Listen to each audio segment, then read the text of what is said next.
অনেকেই বাংলাভাষী, অনেকেই বাঙালি, কিন্তু এই বাঙালিদের বাইরেও এই বাংলাদেশে অবাঙালি, চাকমা, মারমা, ত্রিপুরা, নানা জাতি গোষ্ঠীর মানুষেরা রয়েছেন। আমরা বিশ্বাস করি সংখ্যায় যে যত অল্পই হোক, সংখ্যায় যে যত বেশি হোক, এই বাংলাদেশ যখন নীতি নির্ধারণ করবে, বাংলাদেশের যখন পলিসি নির্ধারণ করা হবে, তখন সকল জাতি গোষ্ঠীর স্বার্থকে মাথায় রেখে বাংলাদেশটা রাষ্ট্রীয় নীতিগুলো প্রণয়ন করবে। এটাই আমাদের প্রত্যাশা। এই বাংলাদেশে আমাদের সকলের প্রত্যাশার জায়গা, যাতে বাংলাদেশের সকল প্রান্তে রাষ্ট্রীয় সুযোগ সুবিধা, রাষ্ট্রীয় যে সেবাগুলো আছে সেগুলো পৌঁছে যায়।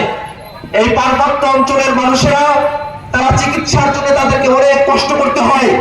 পাহাড়ি রাস্তাগুলো এমনিতে একটু উঁচু নিচু খারাপ, এবং সেই রাস্তাগুলো যখন পাকা থাকে না, সেই রাস্তাগুলোতে যখন কাটা মাটিতে হেঁটে যেতে হয়, মাইলের পর মাইল অসুস্থ রোগীকে কাঁধে করে নিয়ে আসতে হয়, তখন সেই রোগীর অবস্থা করুণ হয়ে যায়। যারা রোগীর সঙ্গে থাকেন তাদের অবস্থাও শোচনীয় হয়ে পড়ে।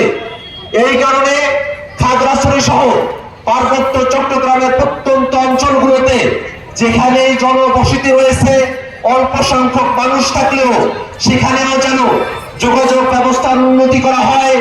বাংলাদেশের প্রত্যেকটা প্রান্তে যেন মানুষেরা সহজে যাতায়াত করতে পারে, এমন এক বাংলাদেশ নির্মাণের স্বপ্ন আমরা দেখি। ভাইয়েরা আমার, বাংলাদেশকে নিয়ে নানা ধরনের ষড়যন্ত্র হয়।